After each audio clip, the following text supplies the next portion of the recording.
एक दो तीन चार पाँच छ 7 8 9 10 10 चैप्टर हमने कंप्लीट कर लिया है। करीब 60% कोर्स और अभी 40% करीब 7 8 चैप्टर अभी और है। ये कोर्स यूपीएससी 2022 के लिए यूपीएससी 2022 के लिए 2022 के लिए प्रीलिम्स और मेंस मोर देन सफिशिएंट है। अब बात आती है स्टेट सिविल सर्विस के लिए। स्टेट सिविल सर्विस के लिए चाहे वो राजस्थान पीसीएस हो, और इसी वजह से मैंने आज ये निर्णय लिया है कि पहले स्कीम वाला पोर्शन कंप्लीट करवा देता हूं, क्योंकि हर एक जगह एक स्कीम का जो है एक या दो क्वेश्चन स्कीम से संबंधित आते हैं। तो चाहे राजस्थान पीसीएस हो या छत्तीसगढ़ पीसीएस हो या झारखंड पीसीएस हो या फिर बीपीएससी हो, बिहार पीसीएस यानी, या फिर यूपी पीसीएस हो या फिर आपका एमपी पीसीएस हो, और एक हो गया यूके पीसीएस, उत्तराखंड पीसीएस। आज मैं एक नया इनिशिएटिव से करीब 4 5 वीडियो में जो है हम स्कीम्स पढ़ने जा रहे हैं, जितना भी स्कीम्स, और हम कोशिश करेंगे कि एक एक सेक्टर की स्कीम पढ़ने, अर्थात एक एक सेक्टर का मतलब कि चलो बजट से संबंधित स्कीम देख ले, शिक्षा मंत्रालय से संबंधित स्कीम देख ले, इंडस्ट्री से संबंधित स्कीम देख ले, एग्रीकल्चर से संबंधित स्कीम देख ले। इससे क्या है कि आप आसानी से चीजों को टैकल कर पाओगे। इससे पहले कि मैं स्कीम पढ़ाने से पहले हमेशा मैंने बोला है कि कुछ चीजें आप जान लो, क्योंकि मैं वहां बार बार आपको सेंट्रली स्पॉन्सर्ड और सेंट्रली सेक्टर स्कीम नहीं बताऊंगा। तो पहला जो स्टेटमेंट है कि भाई सेंट्रली सेक्टर और सेंट्रली स्पॉन्सर्ड स्कीम में क्या डिफरेंस है। सेंट्रली सेक्टर यानी सेंट्रली सेक्टर स्कीम, इसको बोलते हैं केंद्रीय क्षेत्रक। ध्यान से सुनना, हिंदी से भी मैं लिख देता हूं, केंद्रीय क्षेत्रक, केंद्रीय क्षेत्रक योजनाएं। और एक दूसरी होती है, एक सेंट्रली सेक्टर हो गई, एक सेंट्रली स्पॉन्सर्ड हो गई, centrally sponsored, centrally sponsored scheme, centrally sponsored scheme ये होती है केंद्र प्रायोजित, केंद्र प्रायोजित। इसको हिंदी में अभी मैं समझाता हूं क्या डिफरेंस होता है। प्रायोजित योजनाएं,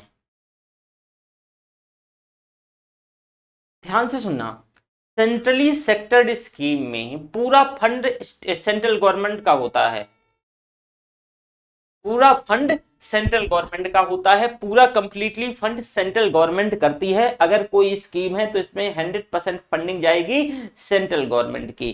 दैट्स कॉल्ड केंद्रीय क्षेत्रक योजनाएं। ये क्या है भाई, ये सेंट्रली सेक्टर्ड स्कीम है, सेंट्रली सेक्टर स्कीम है कि कोई ऐसी योजना जिसमें से कंप्लीटली फंडिंग किसकी हो, सेंट्रल गवर्नमेंट की हो।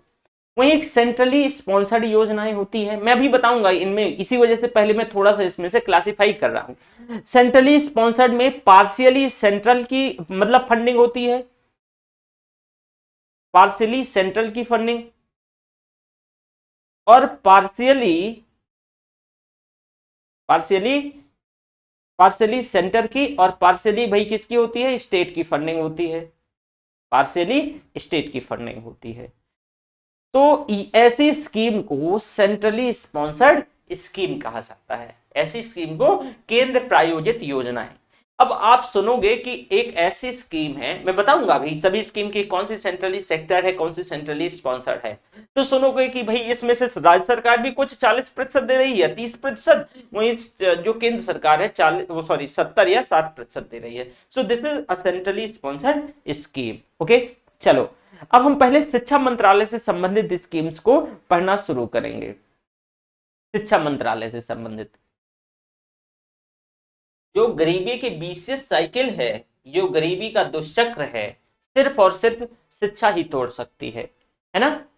तो चलो देखो भाई, अब हमारी जो पहली स्कीम है, मैं नंबर लिखता चलता हूं, जिसको है राज्यों के लिए शिक्षण, नाम है राज्यों के लिए शिक्षण। और ये प्लीज लिखते चलिएगा, इसे मात्र लिखना है, बाकी का नोट्स मिलेगा। इसे लिखना है, इसके है नोट्स मैं प्रोवाइड करवा दूंगा, लेकिन इसे लिखना इस वजह से है क्योंकि लास्ट में बताऊंगा कि इससे लिखने से क्या फायदा होगा। राज्यों के लिए शिक्षण, राज्यों के लिए शिक्षण और परिणामों, और परिणामों को मजबूत करना, मजबूत करना परियोजना है, करना परियोजना, परियोजना। स्टार, स्टार्स, क्या है, स्टार्स।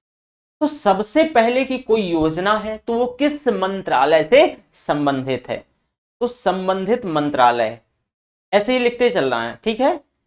संबंधित मंत्रालय, संबंधित मंत्रालय में से शिक्षा मंत्रालय, शिक्षा मंत्रालय, शिक्षा मंत्रालय, आर्थिक मामलों का विभाग, आर्थिक मामलों का विभाग, आर्थिक मामलों का विभाग जो है, आर्थिक मामलों का विभाग वित्त मंत्रालय, ध्यान रखना वित्त मंत्रालय के अंतर्गत 6 भाग होते हैं, ठीक है। तो उनमें से आर्थिक मामलों का भी विकास,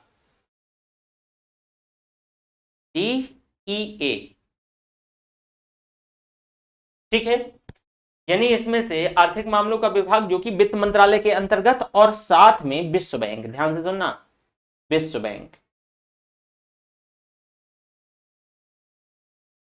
अब यही पूछ लेगा कि इससे संबंधित मंत्रालय, तो तुरंत आपको पहले तो शिक्षा मंत्रालय भी है और इसमें से वित्त मंत्रालय, हो सकता है आर्थिक मामला इतना डीप ना पूछे, तो वित्त मंत्रालय से भी, और ये विश्व बैंक, ये इसके संबंधित क्या है भाई, मंत्रालय है, बॉडी है।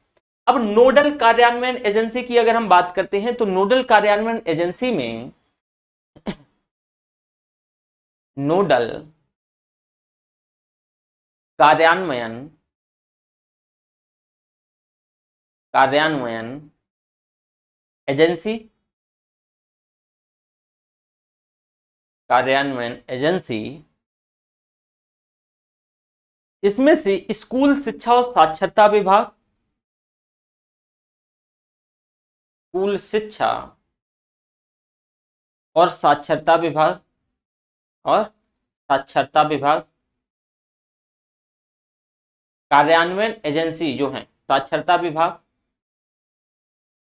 ठीक है। राष्ट्रीय स्तर पर शिक्षा मंत्रालय स्तर पर जो है, राष्ट्रीय स्तर पर शिक्षा मंत्रालय, राष्ट्रीय स्तर पर, राष्ट्रीय स्तर पर शिक्षा मंत्रालय, शिक्षा मंत्रालय। राज्य स्तर पर परियोजना समग्र शिक्षा के लिए एकीकृत कार्यान्वयन सोसाइटी, एकीकृत कार्यान्वयन यानी राज्य स्तर पर, राज्य स्तर पर एकीकृत, एकीकृत राज्य कार्यान्वयन, राज्य कार्यान्वयन, राज्य कार्यान्वयन सोसाइटी, राज्य कार्यान्वयन सोसाइटी, यानी SIS, ठीक है, स्टेट लेवल पर है ये जो है नोडल एजेंसी, कार्यान्वयन नोडल एजेंसी, ये पूछ सकता है। यानी स्कूल शिक्षा साक्षरता विभाग, राष्ट्रीय स्तर पर शिक्षा मंत्रालय, और राज्य स्तर पर एक ही राज्य कार्यान्वयन सोसाइटी, ओके, ये इसकी नोडल एजेंसी है। इसका ऑब्जेक्टिव क्या है, ऑब्जेक्टिव मतलब उद्देश्य, ऑब्जेक्टिव क्या है भाई, इसका उद्देश्य क्या है, इसका उद्देश्य है, उद्देश्य गुणवत्ता आधारित शिक्षण परिणाम,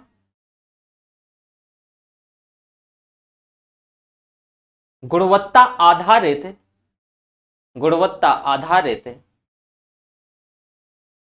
गुणवत्ता आधारित शिक्षण परिणाम,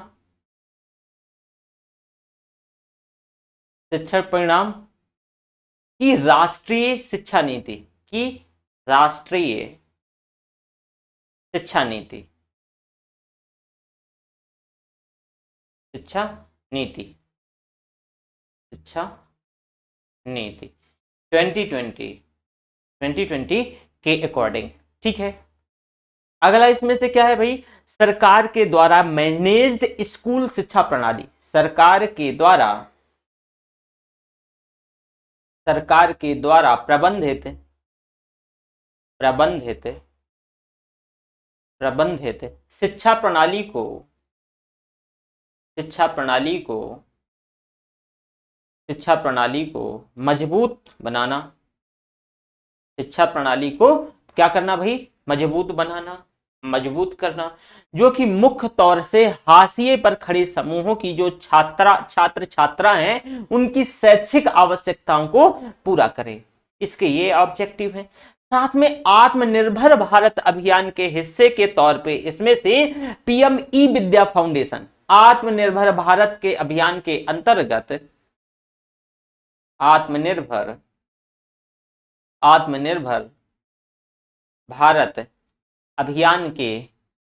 अभियान के हिस्से के तौर पे PM e Vidya foundation, literacy and numeracy mission और national curricular and the pedagogical framework for early childhood care and education की जो पहल पर फोकस करना, ये इसके ऑब्जेक्टिव हैं। अब थोड़ा सा लाभार्थी के बारे में बात करते हैं। इसमें लाभार्थी, इसमें से 6 राज्य शामिल हैं, 6 राज्य शामिल हैं। 6 राज्यों में कौन कौन से, हिमाचल,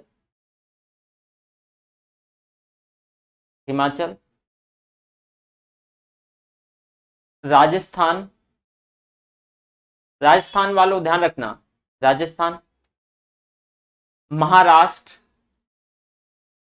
यही डायरेक्ट पूछ सकता है कि इसके अंतर्गत कौन कौन से राज्य, क्या राजस्थान शामिल है या नहीं।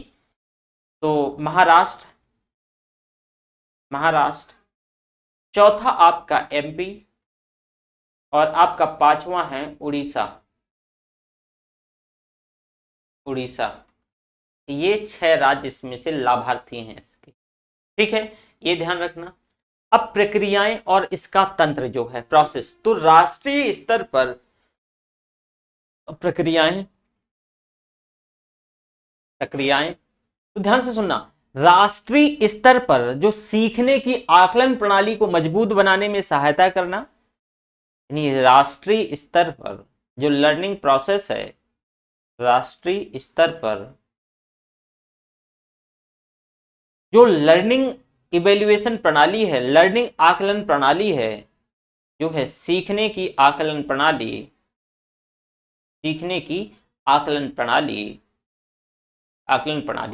इसको क्या करना भाई, मजबूत बनाना और इसकी सहायता करना। वहीं इसमें से PARAKH, परख, जो ये राष्ट्रीय मूल्यांकन केंद्र के तौर पे परख, P is stand for performance, यानी प्रदर्शन, चलो प्रदर्शन लिख देता हूं, प्रदर्शन,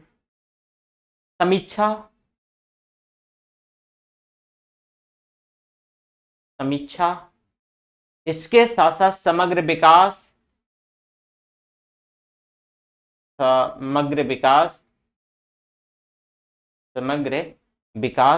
के लिए ज्ञान का विश्लेषण की स्थापना।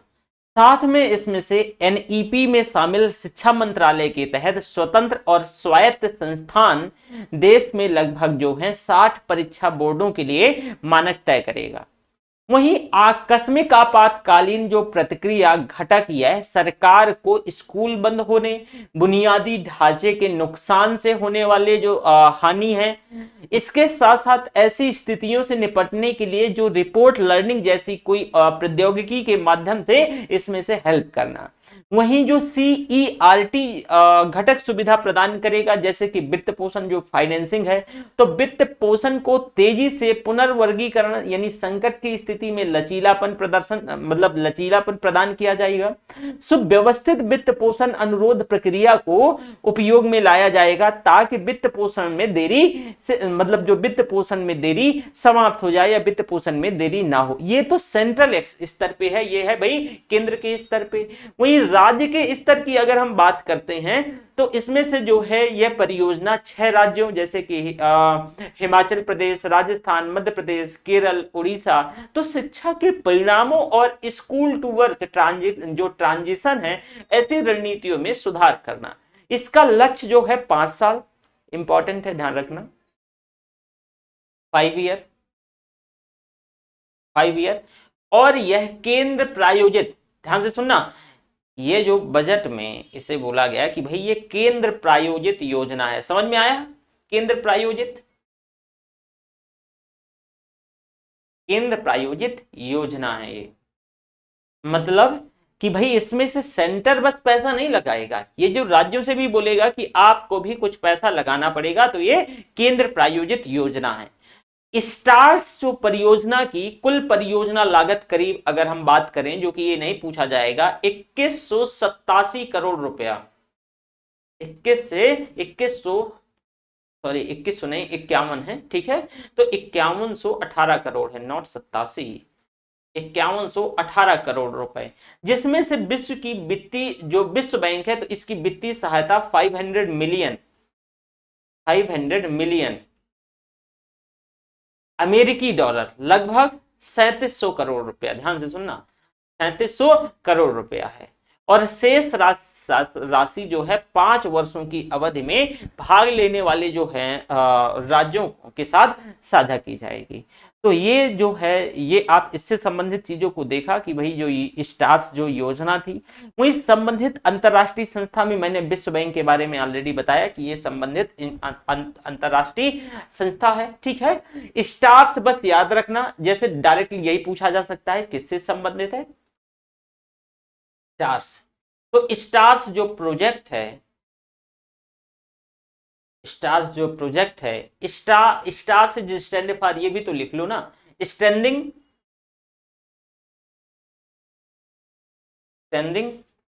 Teaching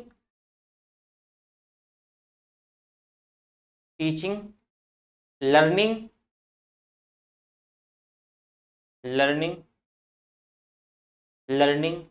and result for state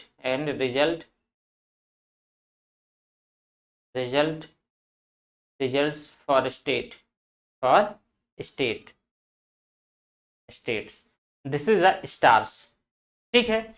तो ये स्टार्स जो प्रोजेक्ट है, आपने देखा कि स्टार्स प्रोजेक्ट के क्या क्या मायने हैं, ये कैसे वर्क करेगा, कौन कौन इसकी साझेदार हैं, ठीक है। मोस्ट इंपॉर्टेंट योजना रही है ये शिक्षा के क्षेत्र में, तो ध्यान रखना, बस इसे स्टार्स से ध्यान रखना, इससे संबंधित देश ध्यान रखना, सॉरी राज्य ध्यान रखना, और इसकी जो है संबंधित बॉडी शिक्षा मंत्रालय, वित्त मंत्रालय जो उसका आर्थिक मामलों का विभाग है, और विश्व बैंक जो है 3700 करोड़ रुपया देगा। इसका जो है करीब 5100 करोड़ रुपया, 51 से 18 करोड़ रुपया का बजट है, इसमें से सेंट्रली स्पॉन्सर्ड योजना है, ठीक है। बस अगर आपको इतना पता है तो आप इससे संबंधित क्वेश्चन कर जाएंगे, मोस्ट इंपॉर्टेंट योजना है, ओके। दूसरा देखो भाई, श्रेयस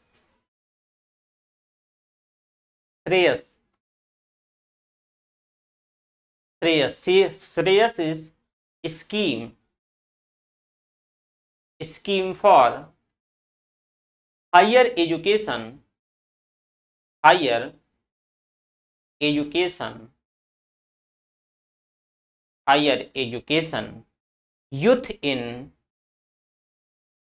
youth in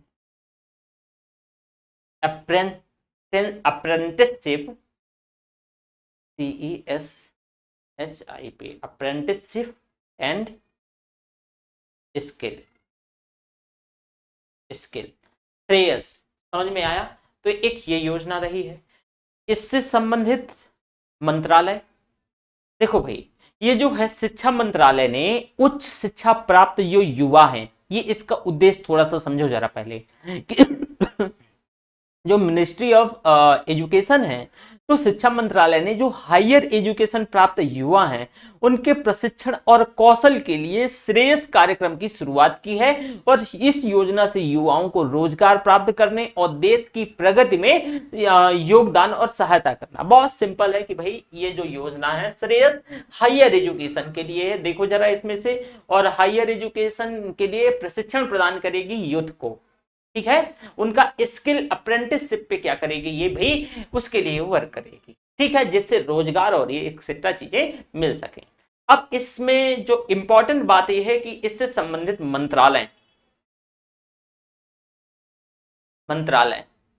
भाई अगर हम मंत्रालय की बात करते हैं तो पहला तो हो गया मानव संसाधन विकास मंत्रालय, एचआरडी मिनिस्ट्री बोलते हैं ना, मानव संसाधन विकास मंत्रालय, HRD ministry human development, human resource development, HRD ministry, human development resource ministry, ठीक है।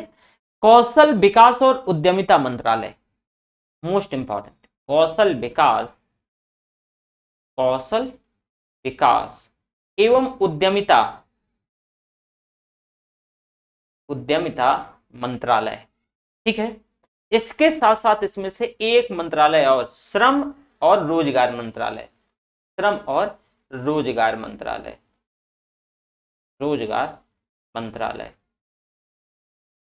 ये संबंधित मिनिस्ट्री रही है, संबंधित मंत्रालय, ठीक है। तो ये ध्यान रखना, मानव जो संसाधन विकास मंत्रालय, कौशल विकास उद्यमिता, श्रम और रोजगार मंत्रालय, ये से संबंधित।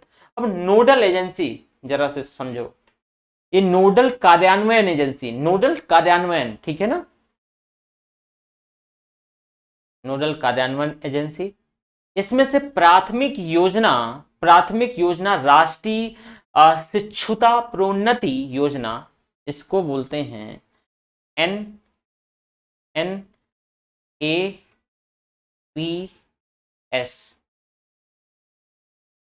NAPS, यानी जो प्राथमिक योजना जो है राष्ट्रीय प्रशिक्षु प्रोन्नति योजना, इसके संयोजन के साथ संचालित की जाएगी, इसके साथ ये संयोजन के साथ संचालित की जाएगी। इस योजना को जो क्षेत्र कौशल परिषदों द्वारा, यानी जो है कौशल परिषदों द्वारा लागू किया जाएगा, परिषदों के द्वारा लागू किया जाएगा, ये इसकी नोडल एजेंसी है, कार्यान्वयन नोडल एजेंसी, तो ध्यान रखना, ओके। इसके ऑब्जेक्टिव मोस्ट इंपॉर्टेंट, मतलब ऑब्जेक्टिव मींस उद्देश्य क्या क्या है, थोड़ा फास्ट लिखना शुरू करना। इस योजना से उच्च शिक्षा यानी जो हायर एजुकेशन है, इस योजना से हायर एजुकेशन प्राप्त जो यूथ है उनको रोजगार प्राप्त करने में सहायता, तो इन यूथ को रोजगार प्राप्त करने में सहायता, ठीक है। दूसरा, स्थायी तौर पर शिक्षा और उद्योग सेवा, स्थायी तौर पर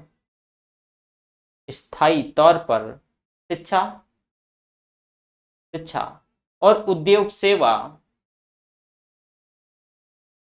स्थायी तौर पर शिक्षा और उद्योग सेवा क्षेत्रों के बीच सकारात्मक कार्य करना, उद्योग सेवा क्षेत्रों के बीच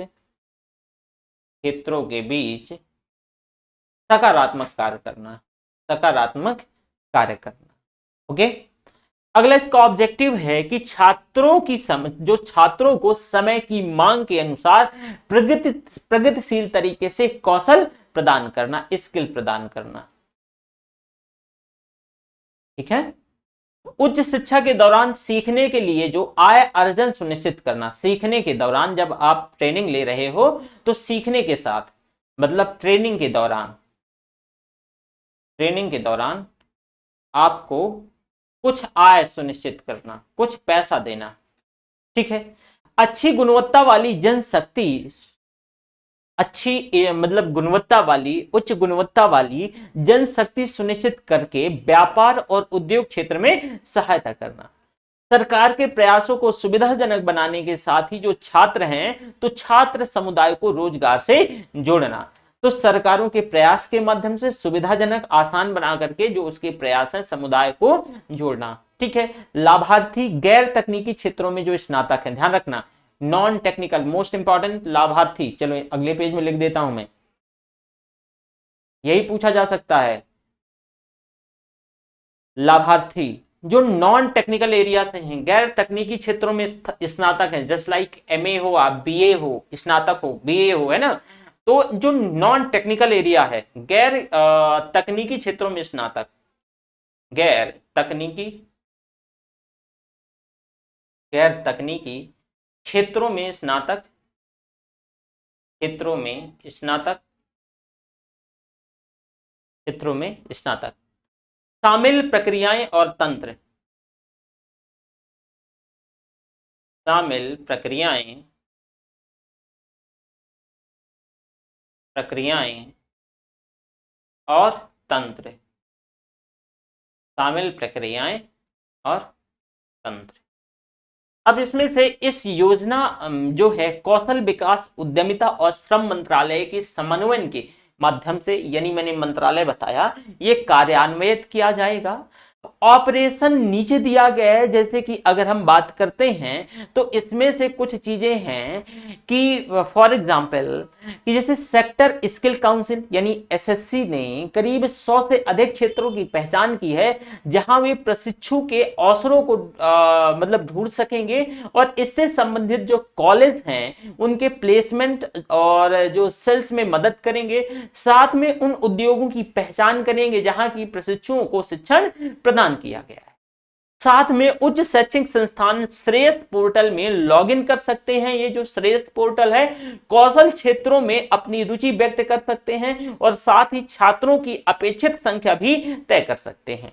इस मांग से संबंधित एसएससी जांच की जाएगी, जो एसएससी के द्वारा जांच करी जाएगी, जो कि पोर्टल पर उपलब्ध पदों पर जो पुष्टि भी करेंगे। साथ ही साथ अगर हम बात करते हैं तो इस पुष्टि से संबंधित जो एसएससी द्वारा जांच करके और इस पुष्टि के आधार पे हायर एजुकेशन जो है तो श्रेयस और छात्रों के बीच एक प्रकार से अनुबंध भी करेगा।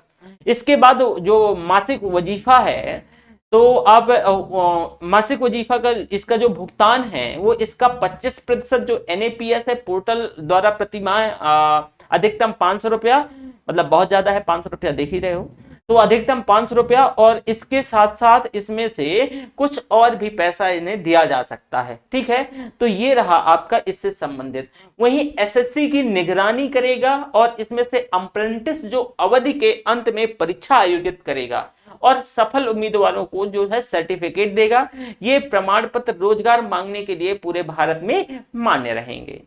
अब भाई लक्ष्य की अगर हम बात करें तो 2022 तक 50 लाख छात्रों को लाभ पहुंचाएगा, जो लक्ष्य की बात करते हैं। बजट जो है एनएपीएस तो योजना के तहत केंद्र सरकार प्रशिक्षु की अवधि के दौरान प्रति माह 25% वजीफा साझा करती है, जो कि मैक्सिमम 1500 रुपए माह है। और इसके अलावा जहां आवश्यक होगा तो बुनियादी प्रशिक्षण लागत के लिए 7500 रुपए तक की राशि की पूर्ति की जाएगी। ओके, इसके साथ साथ पोर्टल तो आपको मैंने जो श्रेयस पोर्टल बताया, श्रेयस का मैंने वो भी बताया कि श्रेयस ये कैसे आया है। जैसे श्रेयस तो स्कीम, यानी श्रेयस जो है स्कीम स्टैंड फॉर एस, यहां से स्कीम से आया, एफ फॉर हायर एजुकेशन है ना, यूथ वाई से आ गया, और फॉर अप्रेंटिस एंड इसमें से स्किल,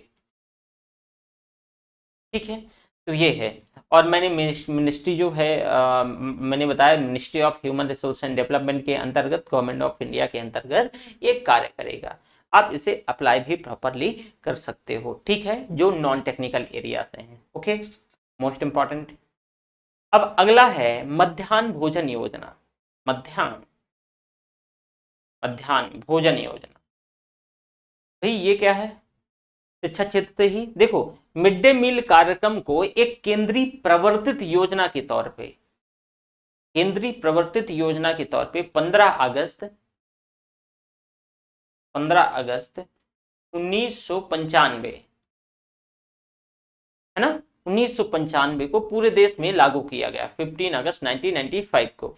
इसके पश्चात सितंबर 2004 में 2004 में जो कार्यक्रम में एक मतलब व्यापक बहुत कॉम्प्रिहेंड परिवर्तन करते हुए मीनू आधारित पका हुआ भोजन, मीनू आधारित, जो मीनू पे होगा तो उस पे मीनू आधारित पका हुआ भोजन की व्यवस्था शुरू करी गई 2004 में।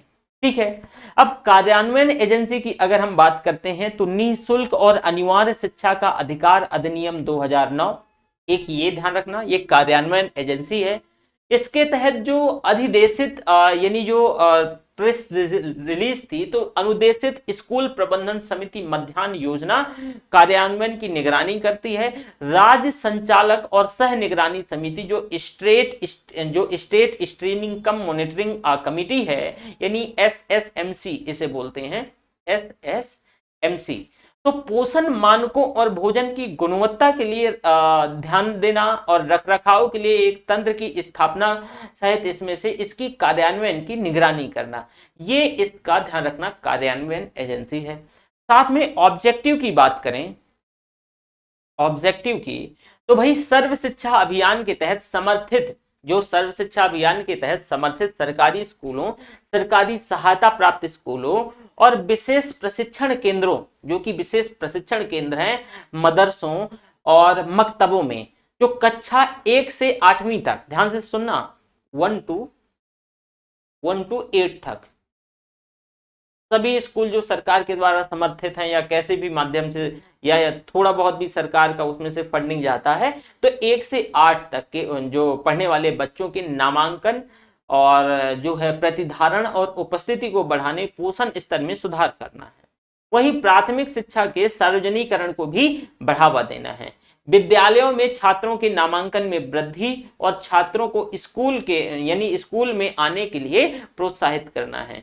स्कूल ड्रॉप आउट को रोकना है, जो बच्चे स्कूल से ही ड्रॉप कर जाते हैं उनको रोकना है, ये इसके ऑब्जेक्टिव है, मोस्ट इंपॉर्टेंट है। साथ में लाभार्थी की बात करें तो सर्व शिक्षा अभियान के तहत सरकारी और सरकारी से सहायता प्राप्त जो स्कूल हैं और जो STC हैं यानी विशेष प्रशिक्षण केंद्र हैं, मदरसे हैं, मकतबे हैं, तो इनको 1 से 8 तक पढ़ने वाले बच्चों को ये इसके लाभार्थी माने जाते हैं। शामिल प्रक्रियाओं और तंत्र के अंतर्गत अगर हम बात करते हैं तो योजना की जो गाइडलाइंस है, इसके अनुसार प्राथमिक स्तर पर प्रत्येक बच्चे को 405 कैलोरी, ये इंपॉर्टेंट है क्योंकि ये ध्यान रखना, वैसे इसमें से जो प्रक्रियाएं शामिल तंत्र, तो इसमें से ये ध्यान रखना, मध्याह्न भोजन के अंतर्गत योजना के दिशा निर्देशों के अनुसार, योजना के दिशा निर्देशों के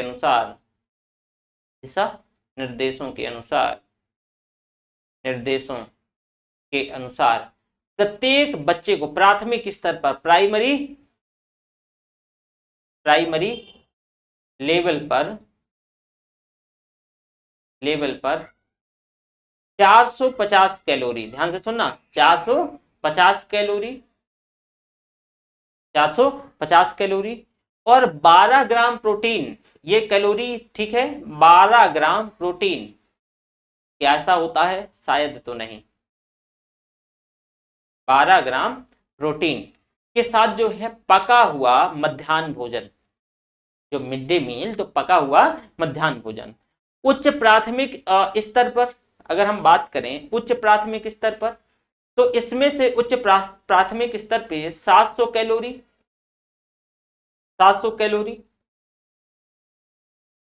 और 20 ग्राम जो है प्रोटीन, 20 ग्राम प्रोटीन प्रदान करने की परिकल्पना की गई है। प्राथमिक कक्षा के बच्चे के लिए ऊर्जा और प्रोटीन की आवश्यकता पके हुए 100 ग्राम चावल और आटा, इसका मतलब कि इसमें से क्या क्या, तो ये कहा गया है कि भाई 100 ग्राम जो है 100 ग्राम चावल या आटा, चावल या आटा, 20 ग्राम दालें, 20 ग्राम दालें, 50 ग्राम सब्जियां, 50 ग्राम सब्जियां, 50 ग्राम सब्जियां, 5 ग्राम तेल, 5 ग्राम तेल से ये जो है ये 450 ग्राम कैलोरी और 12 ग्राम जो प्रोटीन पूरी हो पाएगी। आप मुझे बताइए क्या इसे थोड़ा सा सरकार फंड करती है, सारा सब कुछ फंड करती है। मैं आपको बता दूं, मैं मेरा थोड़ा सा पॉलिटिकल बैकग्राउंड भी है और खास करके जैसे कि जो पॉलिटिशियंस हैं तो मुझे संपर्क ये करते हैं कि जब इलेक्शन मैनेजमेंट के लिए, तो अब हमारे यहाँ जो है पंचायती राज इलेक्शन थे उत्तर प्रदेश में, ये मार्च और अप्रैल के टाइम पे।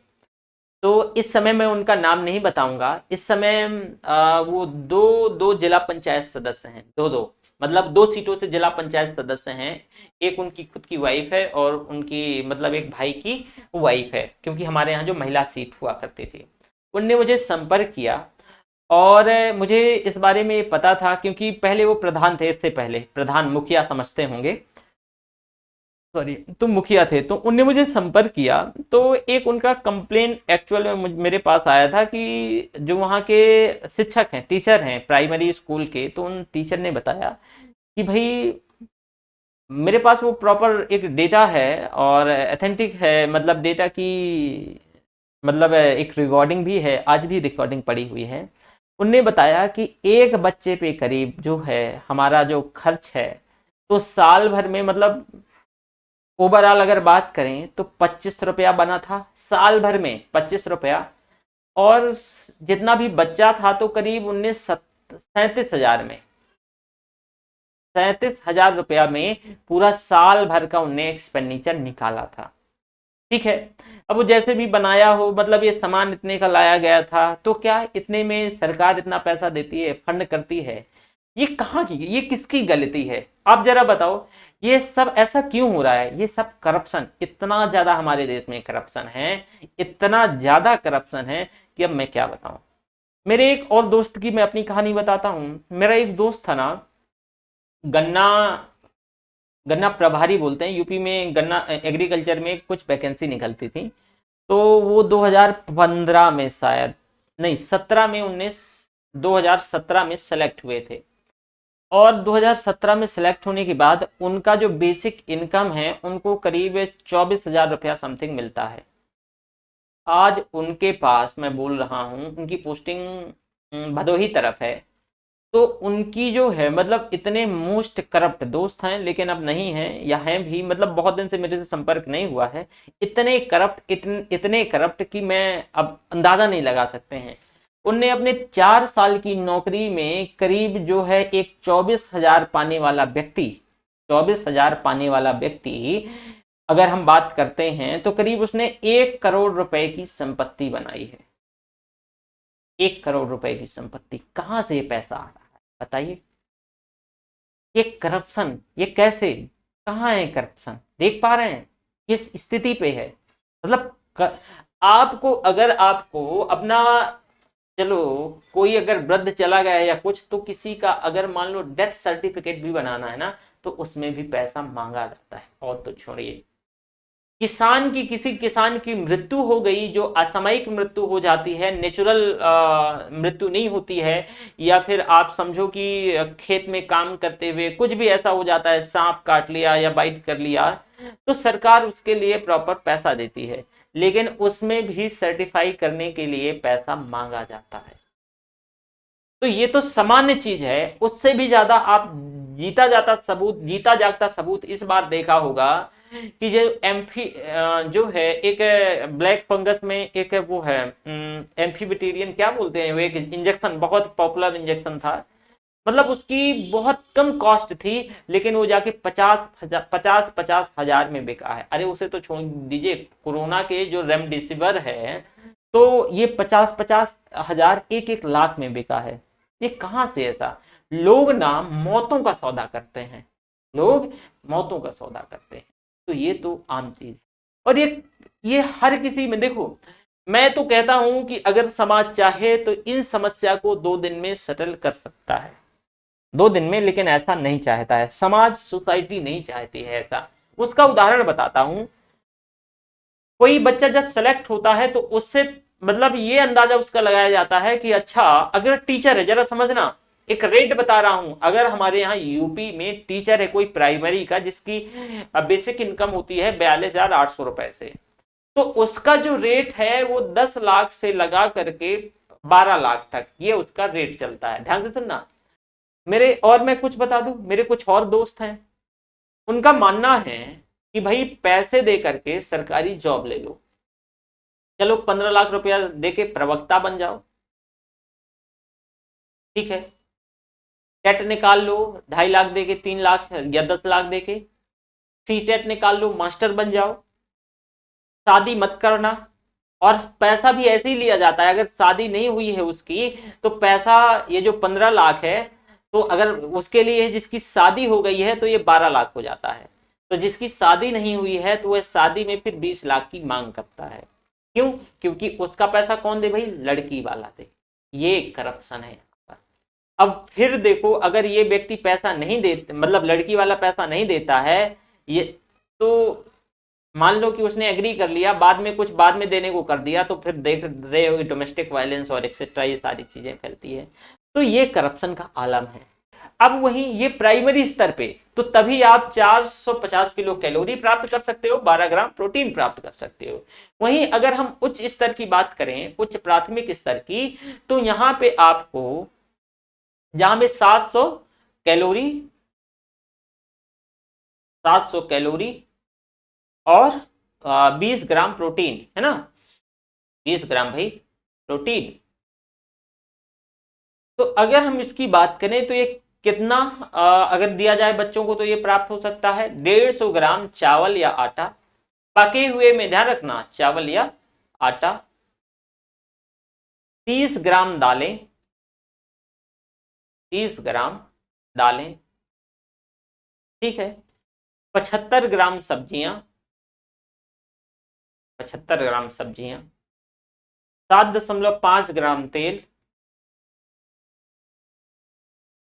7.5 ग्राम तेल, 7.5 ग्राम तेल, तभी ये जो है 700 कैलोरी प्राप्त हो सकती है, ठीक है। दूसरा मैं बता दूं कि ये जो स्कीम है सेंट्रली स्पॉन्सर्ड स्कीम है, सेंट्रली स्पॉन्सर्ड स्कीम है, स्पॉन्सर्ड स्कीम है। मध्याह्न भोजन का खर्च केंद्र और राज्य सरकारों के बीच साझा किया जाता है। केंद्र जो है, केंद्र सरकार राज्यों को मुफ्त खाद्यान्न उपलब्ध कराती है। खाना पकाने, बुनियादी ढांचे के विकास और खाद्यान्न के परिवहन और रसोइया जो खाना बनाता है, रसोइया और सहायकों का जो भुगतान की लागत है वो राज्य सरकारें केंद्र के साथ करती हैं। तो इस वजह से ये centrally sponsored mid day meal ये स्कीम रही है। योजना से जुड़ा अगर हम थोड़ी से करंट अफेयर्स देख लें जो मोस्ट इंपॉर्टेंट है, तो केंद्र सरकार ने मई 2021 में प्रत्यक्ष लाभ हस्तांतरण के माध्यम से 11.8 करोड़ छात्रों, यानी देश भर के सरकारी और सरकारी सहायता प्राप्त स्कूलों में से कक्षा 1 से 8 तक पढ़ने वालों को मौद्रिक सहायता पहुंचाने की मंजूरी दी है। सहायता मध्याह्न भोजन योजना के तहत खाना पकाने और लगने वाली लागत के बराबर ही होगी, ठीक है। अब संशोधित मानदंड की बात करें तो इसमें से उपस्थित जो मानदंड है, संशोधित मानदंड, तो उपस्थिति की निगरानी भी इसमें होगी सभी राज्यों और केंद्र। एक बहुत बड़ा इशू है ये एनरोलमेंट वाला, कि एनरोलमेंट तो हो जाता है, मास्टर खा रहे होते हैं, बच्चा बेचारा जा ही नहीं पाता है, उसकी जो प्रेजेंट ही नहीं हो पाता है। तो उपस्थिति की निगरानी सभी राज्यों और केंद्र शासित प्रदेशों को यह सुनिश्चित करने की आवश्यकता है कि 100% स्कूलों से दैनिक डेटा स्वचालित निगरानी प्रणाली के माध्यम से अपलोड किया जाए, ठीक है, 100% स्कूलों से डेली का डेटा अपलोड किया जाए। मध्याह्न भोजन के अंतर्गत खाद्य सूची, राज्यों और केंद्र शासित प्रदेशों को ऐसी खाद्य सूची विकसित करने के तरीके अपनाने की आवश्यकता है जो वो क्या है, स्थानीय स्वाद और स्थानीय उपज को दर्शाती हो। तिथि भोजन की बात करें तो समुदाय के लोगों को बच्चे के जन्म, विवाह, जन्मदिन और इसमें से महत्वपूर्ण जो दिनों को मनाने के लिए प्रोत्साहित करना। तिथि भोजन मध्याह्न भोजन का विकल्प नहीं है, लेकिन यह मध्याह्न भोजन का एक पूरक है। ठीक है, वहीं मध्याह्न भोजन के लिए जैसे कि जेलों, मंदिरों, गुरुद्वारों का भी उपयोग, सभी राज्यों केंद्र शासित प्रदेशों को मध्याह्न भोजन योजना में जो है समुदाय और अन्य एजेंसी जैसे कि मान लो जेल है, मंदिर, गुरुद्वारा, इन सभी को शामिल करने की भी सलाह दी जा रही है। तो 1925 स्टूडेंट मील स्कीम जो है launch by the Madras municipal corporation. अगर हम इसके बहुत उस पे जाते हैं डीप पे, इसके ऐतिहासिक बैकग्राउंड पे जाते हैं, फिर मिड 1980 के आसपास जो गुजरात, केरला, तमिलनाडु और जो पुडुचेरी है, तो ये स्टार्ट हुई। यहाँ एक सिमिलर स्कीम स्टार्ट होती है जैसे मिड डे मील की तरह। वहीं 1990 और 1991 में start with the similar program increase to 12 states. साथ में 1995 में स्टूडेंट इन 2408 ब्लॉक में, ठीक है, जो स्टूडेंट करीब 2408 block to get free food grains and under the national program के अंतर्गत। ठीक है, ये जो डेटा मैं आपको बता रहा हूं आप जाके क्रॉस भी कर सकते हैं, ये ministry of human resource and development के अंतर्गत ये सारी चीजें मेंशन करी गई हैं। 1997 एंड 1998 में ऑल ब्लॉक इंक्लूडेड, इसमें से सभी ब्लॉक इंक्लूड कर दिया गया। 2004 में कुक्ड मिड डे, ध्यान से, जो मैंने अभी बताया कि पका हुआ भोजन, तो कुक्ड मिड डे मील जो है लॉन्च की गई for all primary schools, right. 2007 में 3479 जो बैकवर्ड ब्लॉक्स हैं, तो scheme extended up to class 5 to 8th, मतलब ये जो है स्कीम 8 तक क्या कर दी गई, ये एक्सटेंड कर दी गई जो बैकवर्ड ब्लॉक्स हैं। वहीं 2008-9 में student up to class 8th in all government run to aided schools and साथ में जो है जो और भी स्कूल्स हैं जो एडेड हैं या थोड़ी बहुत फंडेड हैं, तो इसका लाभ ले सकेंगे। तो ये सारी चीजें इससे संबंधित जो मिड डे मील योजना से, ये इसका बैकग्राउंड रहा हिस्टोरिकल। ओके, चलो, इंस्टीट्यूट ऑफ इमिनेंस स्कीम, एक ये है इंस्टीट्यूट ऑफ इमिनेंस स्कीम। विश्वविद्यालय अनुदान आयोग, जो यूनिवर्सिटी ग्रांट कमीशन यूजीसी के द्वारा जो ये है, इसके द्वारा गठित अधिकार प्राप्त विशेषज्ञ समिति, इसकी कार्यान्वयन एजेंसी है, ध्यान रखना, एक कार्यान्वयन एजेंसी है। ठीक है, अधिकार प्राप्त विशेषज्ञ समिति, अधिकार प्राप्त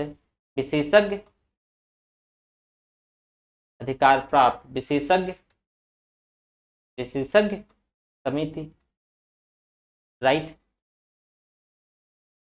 उद्देश्य, इंस्टीट्यूट ऑफ इमिनेंस ऐसे संस्थान हैं जिनके एक दशक में शीर्ष 500 विश्व रैंकिंग में शामिल होने की उम्मीद है।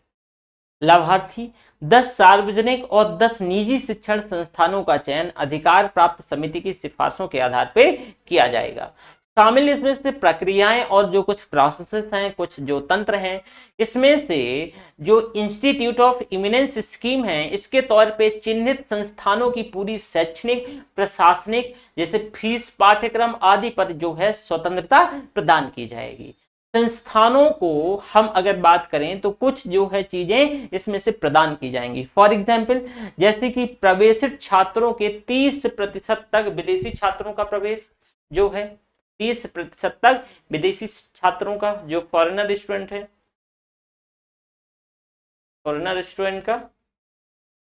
स्टूडेंट का प्रवेश। संकाय संस्था के 25%, ध्यान से सुनना, संकाय संस्था के 25% तक विदेशी संकाय की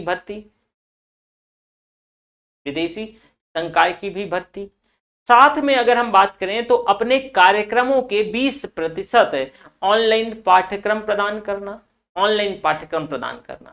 यूजीसी की अनुमति के बिना विश्व रैंकिंग संस्थानों में से टॉप 500 के साथ अकादमिक सहयोग में प्रवेश, बिना किसी प्रतिबंध के विदेशी छात्रों से शुल्क तय करने और उनसे शुल्क लेने की स्वतंत्रता, डिग्री लेने के लिए क्रेडिट घंटे और वर्षों की संख्या के संदर्भ में जो है पाठ्यक्रम संरचना का लचीलापन, इन्हें पाठ्यक्रम तय करने, घरेलू और विदेशी शिक्षकों को नियुक्त करने और अपनी पसंद का जो है शुल्क ढांचा तय करने की पूरी आजादी होगी। बजट की बात करें तो जो है ये स्कीम है, तो यानी इंस्टीट्यूट ऑफ इमिनेंस स्कीम, तो इसके तौर पे चिन्हित ये सार्वजनिक शिक्षा संस्थान सरकार के द्वारा 1000 करोड़ रुपए के ग्रांट यानी अनुदान प्राप्त करने के ये पात्र होंगे। हालांकि निजी संस्थानों को यह सुविधा नहीं दी गई है। योजना से जुड़ा अगर करंट अफेयर्स की बात करें तो इन संस्थानों की सूची में अगर हम बात करें तो क्या क्या आएंगे सरकारी संस्थान, जैसे सरकारी इंस्टीट्यूशन ऑफ इमिनेंस में भारतीय विज्ञान संस्थान बेंगलुरु कर्नाटका का, आईआईटी दिल्ली में है, जो आईआईटी बॉम्बे महाराष्ट्र बॉम्बे में है, आईआईटी मद्रास जो कि चेन्नई तमिलनाडु में है, आईआईटी खड़गपुर जो कि पश्चिम बंगाल खड़गपुर पश्चिम बंगाल में है, आईआईटी खड़गपुर पश्चिम बंगाल, और दिल्ली विश्वविद्यालय दिल्ली, ठीक है, दिल्ली यूनिवर्सिटी, ये सभी इसमें से। साथ में बनारस बीएचयू जो कि बनारस में है, बनारस यूनिवर्सिटी, हैदराबाद विश्वविद्यालय हैदराबाद तेलंगाना में है। कुछ निजी संस्थान ऑफ इमिनेंस की बात करें तो बिरला प्रौद्योगिकी और विज्ञान संस्थान पिलानी राजस्थान में जो पड़ता है, वहीं मणिपाल एकेडमी और of higher educational Manipal Karnataka, OP Jindal global university Sonipat Haryana, ये सभी इसकी ध्यान रखना, ये यूनिवर्सिटी रही हैं। ओके, अब आगे है प्रधानमंत्री अनुसंधान फेलोशिप, ये क्या है जरा इसके बारे में थोड़ा सा देख लो। प्रधानमंत्री अनुसंधान फेलोशिप, अनुसंधान फेलोशिप,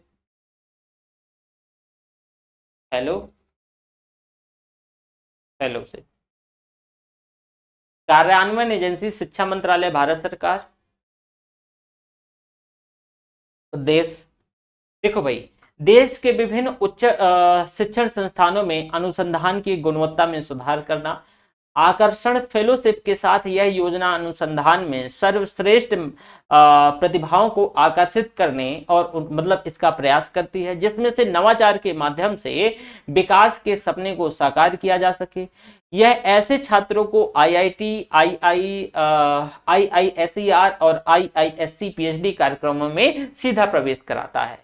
अब हाल में कुछ बदलाव हुए हैं, जैसे कि किसी भी मान्यता प्राप्त संस्थान या विश्वविद्यालय या आईआईएससी या फिर आईआईटी या फिर एनआईटी या फिर आईआईएसईआर या फिर आईआईएसटी या फिर ऐसे कोई संस्थानों, मतलब इसमें से अगर जैसे बात करें तो जो यूनिवर्सिटी जो कुछ संस्थान है, जैसे कि मैंने विश्वविद्यालय की बात करी, तो ये जो आईआईटी वगैरह, मैंने एनआईटी बताया, आईआईटी बताया, आईआईएसईआर बताया, आईआईईएसटी बताया, जो आईआईएससी है इसको बताया, तो इन संस्थानों को छोड़कर इसके अलावा सभी जगह आवेदन किए जा सकते हैं। न्यूनतम जो है सीजीपीए 8 या उससे समकक्ष के अलावा गेट में प्राप्त करीब 750 से जो अंक हैं, तो इससे घटा करके 650 कर दिया गया है। सीधे प्रवेश के अलावा अब पार्श्व प्रवेश यानी लेटरल एंट्री की अनुमति है, जिसके तहत इसमें से आप अनुदान देने वाले संस्थानों में पीएचडी कर रहे छात्र हैं वो आवेदन कर सकते हैं। शामिल जो प्रक्रियाओं और तंत्र की बात करें तो ये इसमें से जो पीएमआरएफ है, तो प्रदान करने वाले जो संस्थानों और सभी आईआईटी और जो आईआईईएसआर, भारतीय विज्ञान संस्थान जैसे जो बेंगलुरु, और कुछ शीर्ष जो यूनिवर्सिटी हैं जो मतलब केंद्रीय सेंट्रल यूनिवर्सिटी हैं, इसमें से एनआईटी भी शामिल हैं, जो कि विज्ञान और प्रौद्योगिकी डिग्री प्रदान करते हैं। योजना के तहत पहले 2 वर्षों में 70,000 रुपए प्रतिमाह, पहले 2 वर्षों में, ठीक है, और तीसरे वर्ष 75,000 रुपए प्रतिमाह, और चौथे वर्ष और 5वें वर्ष 80,000 रुपए प्रतिमाह इसमें से फेलो वर्ष प्रदान की जाती है। इसके अलावा प्रत्येक अध्येता को उनके शैक्षणिक आकस्मिक जो है व्ययों की प्रतिपूर्ति और विदेशी और राष्ट्रीय यात्रा व्यय के लिए 5 वर्ष की अवधि के लिए वर्ष 2 लाख रुपए का जो है शोध अनुदान भी दिया जाता है। वहीं बजट की बात करें तो योजना 2018-19 से होकर के अगले 7 वर्ष की अवधि के लिए ये शुरू की गई थी। तो इनोवेशन के जरिए इसको विकास को बढ़ावा देना है। प्रधानमंत्री रिसर्च फेलोशिप के कार्यान्वयन में जो है तो इसको कैबिनेट की मंजूरी भी प्रदान करी गई है और ये सारी चीजें मैंने आपके साथ ऑलरेडी मेंशन कर दी है। एक दूसरी योजना आती है उच्च शिक्षा वित्त पोषण agency, higher education finance agency, मतलब उच्च शिक्षा, ये हमारी 6वीं योजना है ना शिक्षा से संबंधित, शिक्षा मंत्रालय से उच्च शिक्षा वित्त पोषण एजेंसी, वित्त पोषण एजेंसी, वित्त पोषण एजेंसी। उच्च शिक्षा वित्त पोषण एजेंसी जो है इसको वर्ष 2017 में मानव संसाधन विकास मंत्रालय, वर्तमान में जो है शिक्षा मंत्रालय और केनरा बैंक के संयुक्त उद्यम क्रमशः करीब अगर हम बात करें तो 91 और 9% के अनुपात में जो है निवेश की भागीदारी के तौर पे शुरू किया जाएगा। इसमें से इसका जो उद्देश्य है भारत में प्रमुख शैक्षणिक संस्थानों में जो पूंजीगत परिसंपत्तियों के निर्माण के लिए वित्तीय सहायता देना है। यह कंपनी अधिनियम कंपनी एक्ट 2013 के अंतर्गत गैर लाभकारी नॉन फॉर प्रॉफिट के तहत सरकारी स्वामित्व वाली जो है कंपनी और गैर जमा में आरबीआई के साथ ही एनबीएफसी एनडी पे रजिस्टर्ड होगी। इसके अगर उद्देश्य की बात करें तो भारत में शिक्षण संस्थानों और जो है यानी अनुसंधान और संरचना सहित विश्व स्तरीय बुनियादी ढांचे के निर्माण में वित्त पोषण के द्वारा जो है वैश्विक रैंकिंग में उत्कृष्टता प्राप्त करने और शीर्ष पर पहुंचने में सक्षम बनाना है। इसमें से अगर शामिल प्रक्रियाओं और तंत्र की बात करें तो यह व्यक्ति कॉर्पोरेट से इक्विटी के माध्यम से बाजार में संसाधन जुटाता है और आवश्यकता को पूरा करने के लिए जो है बॉन्ड जारी करता है। यह भारत के प्रमुख शिक्षण संस्थानों में जैसे कि शैक्षिक बुनियादी ढांचे और अनुसंधान के निर्माण में वित्तीय सहायता प्रदान करता है। उच्च गुणवत्ता वाले अनुसंधान के संचालन के लिए अनुसंधान जो सुविधाओं का समर्थन करके वैज्ञानिक और इसमें से तकनीकी विकास को प्रोत्साहित करता है। उच्च शिक्षा में सुधार के उद्देश्य से कई पहलों के लिए कॉर्पोरेट सोशल रिस्पॉन्सिबिलिटी के माध्यम से आने वाले योगदान को भी शिक्षा प्रदान करता है। वहीं जो राइज 2020 जो शिक्षा में बुनियादी ढांचे और प्रणालियों को पुनर्जीवित करना है तो 2022 तक वित्त वर्ष 18-19 के बजट में जो है गवर्नमेंट ऑफ इंडिया के द्वारा ये पहल शुरू करी गई थी। राइज के तहत हायर एजुकेशन फाइनेंस जो एजेंसी है तो इसका दायरा चयनित उच्च शिक्षण संस्थानों की ढांचागत जरूरतों को वित्त पोषण के जो प्रारंभिक उद्देश्य से 20,000 करोड़ से बढ़ा करके अब इसको अगले 4 वर्षों में इन शिक्षण संस्थानों के लिए 1 लाख करोड़ रुपया करने का प्रस्ताव भी रखा गया है। तो ये संबंधित जो हायर एजुकेशन फाइनेंस एजेंसी से संबंधित यानी उच्च शिक्षण पोषण जो वित्त पोषण एजेंसी से संबंधित ये सारी चीजें रही हैं। तो यहाँ तक हमने एक देखा। एक दूसरी हमारी जो है समग्र शिक्षा स्कीम मोस्ट इंपॉर्टेंट है। समग्र शिक्षा स्कीम भाई ये केंद्र द्वारा प्रायोजित योजना है। तो पहले तो ये केंद्र के द्वारा सेंट्रली स्पॉन्सर्ड ये योजना है, ठीक है, जिसमें से सर्व शिक्षा अभियान SSA है ना। तो सर्व शिक्षा अभियान, राष्ट्रीय माध्यमिक शिक्षा अभियान यानी राष्ट्रीय माध्यमिक यानी RMAS है ना। तो राष्ट्रीय शिक्षा यानी RMAS जो है राष्ट्रीय माध्यमिक शिक्षा अभियान। शिक्षक शिक्षा जो कि TE, तो 3 जो पूर्ववर्ती जो केंद्र प्रायोजित योजनाएं हैं उनमें से शामिल है। उप योजना की बात करें तो सर्व शिक्षा अभियान, राष्ट्रीय माध्यमिक शिक्षा अभियान और राष्ट्रीय उच्चतर शिक्षा अभियान। तो राष्ट्रीय जो सर्व शिक्षा अभियान के अंतर्गत सर्व शिक्षा अभियान इसका जो उद्देश्य भारत के संविधान में 86वें संविधान संशोधन के तौर पे जो है अनिवार्य माध्यमिक शिक्षण के सार्वभौमिकता के लिए सार्वभौमिकरण के लिए 6 से 14 वर्ष के बच्चों की जो 6 से 14 वर्ष की आयु के बच्चों को मौलिक अधिकार के अंतर्गत बच्चों को मौलिक अधिकार के तहत शिक्षा मुक्त और अनिवार्य शिक्षा का प्रावधान किया गया। ये सर्व शिक्षा अभियान में है। वहीं सर्व शिक्षा अभियान के तहत जो पहले और उप कार्यक्रम में है तो सगुन पोर्टल, जिसके 2 घटक हैं। इसमें से जैसे सफलता की कहानियों से सीखने के लिए जो सर्वोत्तम प्रथाओं और उसका भंडार, और राज्यों के द्वारा केंद्र शासित प्रदेशों में जो लागू एसएसए है, सर्व शिक्षा अभियान है, तो इसकी ऑनलाइन निगरानी। वहीं पढ़े भारत बढ़े भारत इसका दूसरा सेक्टर, तो कक्षा 1-2 में जो बच्चों के पढ़ने और लिखने की कौशल के साथ साथ इसमें से उनके गणित और कौशल में भी सुधार करना है, पढ़े भारत और बड़े भारत। वहीं राष्ट्रीय आविष्कार योजना, इसका उद्देश्य है कि उच्च शिक्षण संस्थानों जैसे कि आईआईटी हो गया, एनआईटी हो गया, इसके द्वारा विज्ञान, गणित और प्रौद्योगिकी में से 6 से 18 वर्ष की आयु के बच्चों को प्रेरित और संलग्न करना है। विद्यांजलि, तो सरकारी प्राथमिक विद्यालयों में सामुदायिक और निजी क्षेत्र की भागीदारी को बढ़ाने के लिए ये है। तो ये तो भाई इसमें से सर्व शिक्षा अभियान के अंतर्गत है। कुछ इसकी उप योजना है, ध्यान रखना। जैसे उप योजना में मैं आपको बता रहा हूं, इसमें से मोस्ट इंपॉर्टेंट है, इसमें बताया कि सर्व शिक्षा अभियान, सर्व शिक्षा अभियान, राष्ट्रीय माध्यमिक शिक्षा अभियान, राष्ट्रीय माध्यमिक शिक्षा अभियान, राष्ट्रीय उच्चतर शिक्षा अभियान, राष्ट्रीय उच्चतर शिक्षा अभियान। तो राष्ट्रीय माध्यमिक शिक्षा अभियान के अंतर्गत यह माध्यमिक शिक्षा तक पहुंच बढ़ाने के उद्देश्य से एक केंद्र प्रायोजित योजना है। इसमें से आरएमएसए के तहत ये जो पहल है, तो एक शाला सिद्धि, यह सार्वजनिक राष्ट्रीय माध्यमिक शिक्षा अभियान की बात कर रहे हैं, तो ये जो शाला सिद्धि योजना और प्रशासन विश्वविद्यालय द्वारा विकसित एक वेब पोर्टल है, जो कि स्कूलों को निर्धारित ढांचे के तहत 7 प्रमुख डोमेन के और उनके प्रदर्शन का मूल्यांकन करने में सक्षम बनाएगी। वहीं एक शाला दर्पण है, यह एक ई गवर्नेंस प्लेटफॉर्म है जो कि सभी केंद्रीय विश्वविद्यालय को कवर करता है और उनकी सीखने की गुणवत्ता, स्कूल प्रशासन दक्षता और स्कूलों में शासन और जो है प्रशासन की दक्षता, स्कूलों के शासन सेवा वितरण में सुधार करना है। ई पाठशाला, तो ये पाठ्य पुस्तकों, ऑडियो वीडियो, गैर मुद्रित जो सामग्री सहित सभी शैक्षिक ई संस्थानों का प्रसार के लिए मानव संसाधन विकास शिक्षा मंत्रालय और राष्ट्रीय जो है शैक्षिक अनुसंधान और प्रशिक्षण परिषद एनसीईआरटी की एक संयुक्त पहल है। साथ में कला उत्सव, कला को समावेशी वातावरण में लाने के लिए माध्यमिक स्तर की शिक्षा में कला, संगीत, रंगमंच और नृत्य, दृश्य कला, शिल्प को भी बढ़ावा देना है। इसमें से सीमा दर्शन, तो यह केंद्रीय विश्वविद्यालयों, नवोदय मंत्रालय, गृह मंत्रालय के सहयोग के मानव संसाधन विकास शिक्षा मंत्रालय द्वारा ये एक इनिशिएटिव से एक पहल है, ताकि बच्चों की सीमा के वातावरण का अनुभव और छात्रों के बीच देशभक्ति को बढ़ावा देने का अवसर भी मिल सके, प्रदान हो सके। तो ये भी इसकी जो राष्ट्रीय माध्यमिक शिक्षा अभियान, ये भी युप योजना है।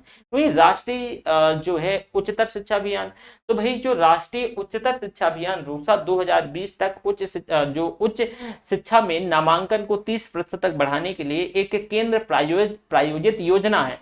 इसमें से आप देखोगे जो रणनीतिक वित्त पोषण प्रदान करने, सरकार के द्वारा शिक्षा प्रदान और उसको बढ़ाने का भी प्रयास करता है। अपने पहले चरण में के दौरान ये 60% शैक्षिक रूप से जो पिछड़े जिलों में एक मॉडल डिग्री कॉलेज के निर्माण के लिए राज्यों को केंद्रीय सहायता प्रदान करी गई है। शैक्षिक तौर से जो पिछड़े जिले हैं वे वहां जहां पर 2001 की जनगणना में सकल नामांकन अनुपात जो है राष्ट्रीय अनुपात के 12.4% से कम रहा है, तो वहीं दूसरे चरण में जो अगर हम बात करें तो खासकर जो नॉर्थ ईस्ट के स्टेट रहे हैं, हिमालयी स्टेट रहे हैं, वहां कम सेवा के साथ साथ आप देखोगे जो कम सेवा वाले आकांक्षी जो एस्पिरेशनल डिस्ट्रिक्ट हैं, तो कम सेवा वाले जिले एस्पिरेशनल डिस्ट्रिक्ट वाले जिलों में ये नए मॉडल डिग्री कॉलेज खोलने का भी इसमें से ध्यान केंद्रित करता है। आकांक्षी जिला की देखो पहचान जो है नीति आयोग के द्वारा समग्र सूचकांक के आधार पर करी जाती है। इस सूचकांक के तहत कुछ मानदंड भी हैं कि जैसे सामाजिक आर्थिक जाति जनगणना के तहत जो वंचित हैं, साथ में जो स्वस्थ और पोषण शिक्षा प्रदर्शन संकेतक भी इसका एक वो रहता है। इसमें से जो है एक बुनियादी ढांचा, ये भी उसका मतलब एक आधार होता है। तो ये सभी आधार होते हैं। तो अगली हम कल योजना जो है अन्य योजना पढ़ेंगे, लेकिन कल हम जो है इसमें से कुछ और जो छोटी छोटी योजना है इससे संबंधित देख लेंगे, ठीक है। इसके बाद हमारी इसमें से एक ही छोटी छोटी योजनाएं हैं, चलो मैं कल का क्यों रखूं, थोड़ा सा यहाँ पे बता ही देता हूँ। एक निष्ठा, बस बता देता हूँ, मोस्ट इंपॉर्टेंट नहीं है, मतलब इंपॉर्टेंट नहीं है। एक निष्ठा, ध्यान रखना, एक निष्ठा यह एकीकृत शिक्षण प्रशिक्षण कार्यक्रम के माध्यम से प्रारंभिक स्तर पर सीखने और उनके परिणामों में सुधार के लिए प्रमुख जो स्कूल प्रमुखों और शिक्षकों की मतलब उन्नति के लिए एक राष्ट्रीय पहल है, निष्ठा, ठीक है। एक है परामर्श, परामर्श ये उच्च शिक्षा में गुणवत्ता को बढ़ावा देने के लिए राष्ट्रीय प्रत्यायन और मूल्यांकन जो परिषद है तो मान्यता के इच्छुक संस्थानों को सलाह देना। एकीकृत जिला शिक्षा, अगला है एकीकृत जिला, एकीकृत जिला शिक्षा सूचना प्रणाली, तो देश के जो सभी स्कूलों से शिक्षा जो सूचना की गुणवत्ता, विश्वसनीयता और समय पर उपलब्धता सुनिश्चित करने के लिए जीआईएस आधारित मैपिंग पोर्टल में देश में 15 लाख से अधिक स्कूलों के स्थान के बारे में जानकारी के साथ साथ इसमें से मुख्य कुछ विशेषताएं देता है। साथ में एक digital infrastructure for knowledge sharing, Diksha, एक ये योजना है, दीक्षा है ना। ये सभी ध्यान रखना शिक्षा से संबंधित है, इतना इंपॉर्टेंट नहीं है लेकिन नाम ही पूछा जाए कि कौन सी शिक्षा से संबंधित है। तो इस शिक्षकों को डिजिटल प्लेटफॉर्म प्रदान करने के लिए और उन्हें सीखने और खुद को प्रशिक्षित करने के लिए शिक्षक समुदाय से जुड़ने का अवसर प्रदान करता है, इसको दीक्षा कहते हैं। साथ में performance grading index, PGI, performance grading index, जो कि राज्यों केंद्र शासित प्रदेशों में स्कूली जो प्रणाली के प्रदर्शन और उसमें निष्पक्ष मूल्यांकन करने के लिए शिक्षा मंत्रालय ने राज्यों और केंद्र शासित को ग्रेड के लिए परफॉर्मेंस ग्रेडिंग इंडेक्स, जो कि इसमें से 70 संकेतक पर आधारित एक मैट्रिक्स जो स्टैटिक्स तैयार किया गया है। अगला है स्कूल पोषण उद्यान, स्कूल पोषण उद्यान SNG, सभी राज्यों केंद्र शासित प्रदेशों को जो है स्कूल पोषण उद्यान और दिशा निर्देश जारी किया गया है। एक ऐसा स्थान है जहां पे मध्याह्न भोजन तैयार करने, उपभोग के लिए स्कूल परिसर में फल और सब्जियां उगाई जाती हैं। कला उत्सव, तो ये ध्यान रखना, कला उत्सव, कला उत्सव स्कूली छात्रों के लिए सौंदर्य शास्त्र और कलात्मक अनुभवों के महत्व को पहचानने के लिए स्कूली शिक्षा साक्षरता विभाग की पहल है, जो कि भारत की समृद्धि सांस्कृतिक विरासत, इसकी जीवंत जो विविधता के बारे में जागरूकता पैदा करने में प्रमुख भूमिका निभाते हैं।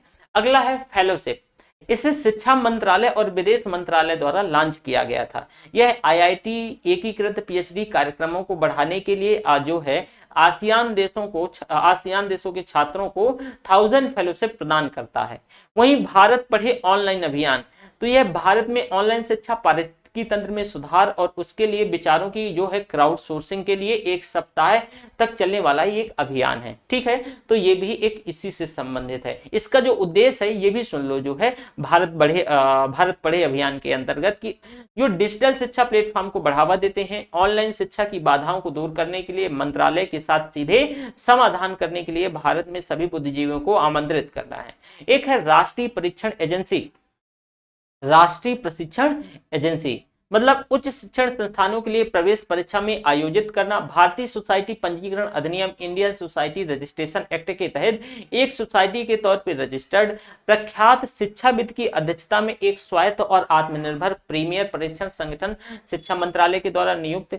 उन प्रवेश परीक्षाओं में जो जिनका आयोजन करता है उनसे पहले सीबीएसई, नेट, जेई या एनसीईआरटी आदि के द्वारा आयोजित की जाती थी। तो ये सारी, तो ये जो राष्ट्रीय परीक्षण एजेंसी नेशनल जो एनटीए आप सुन रहे होंगे, ये जो इसमें अभी एक ट्विटर में खूब ट्रेंड भी चल रहा था नेशनल जो ये टेस्टिंग एजेंसी के, क्योंकि इसमें काफी अनियमितताएं देखने को मिली थी। बीएचयू ने एक ट्रेंड चलाया था। और हालांकि मैं आपको बता दूं कि मेरी एक कजिन है तो उनने जेएनयू का एग्जाम दिया था, जेएनयू का एग्जाम भी यही कंडक्ट करवा रही है एनटीए। तो उनका जो है ये ऑनलाइन एग्जाम हो रहा था, एंट्रेंस एग्जाम, तो उनका कंप्यूटर 5 बार बंद हुआ था, 5 बार, अंदाजा लगाइए। तो एनटीए में थोड़ी सी समस्याएं हैं। अभी एक ट्रेंड चला था, बीएचयू के बच्चों ने ट्रेंड चलाया था ट्विटर पे, तो ये भी आपको आइडिया होगा। ये सभी जो शिक्षा मंत्रालय से संबंधित जो चीजें रही हैं, मतलब शिक्षा से संबंधित जो है, ये सारी चीजें हमने देख लिया है एक लेक्चर में। इसी तरह हम जो बड़ी बड़ी कुछ इंपॉर्टेंट जो योजनाएं हैं, इसका मैं आपको परेशान नहीं होना है, मैं नोट्स प्रोवाइड करवा दूंगा, उसको लेकर के बिल्कुल भी थोड़ा सा भी परेशान नहीं होना है। तो शिक्षा मंत्रालय से संबंधित जो भी इंपॉर्टेंट योजनाएं रही हैं, इसमें से स्टार्स ध्यान रखना मोस्ट इंपॉर्टेंट है। हर हाल में ये अभी पूछी जा सकती है स्टार्स, ठीक है। इसके बाद श्रेयस भी बहुत इंपॉर्टेंट है, श्रेयस पूछ लेना, मतलब ध्यान रखना। और इसमें से कुछ और चीजें जैसी हैं, कुछ और योजनाएं हैं श्रेयस के साथ साथ, जैसे कि मध्याह्न मिड डे मील और ये कैलोरी वाला, दोनों याद रखना कि छोटे बच्चों प्राइमरी स्तर पे फिर माध्यमिक स्तर पे क्या क्या बात करी गई है, ठीक है। तो ये ध्यान रखना, और कितना कितना में ये हो जाएगा, ठीक है। इसके साथ साथ इसका कुछ इंस्टीट्यूट फॉर जो इमिनेंस स्कीम है, ये भी ध्यान रखना। तो थैंक यू वेरी मच, अपना अपना ध्यान रखना, फिर मिलते हैं हम, ओके।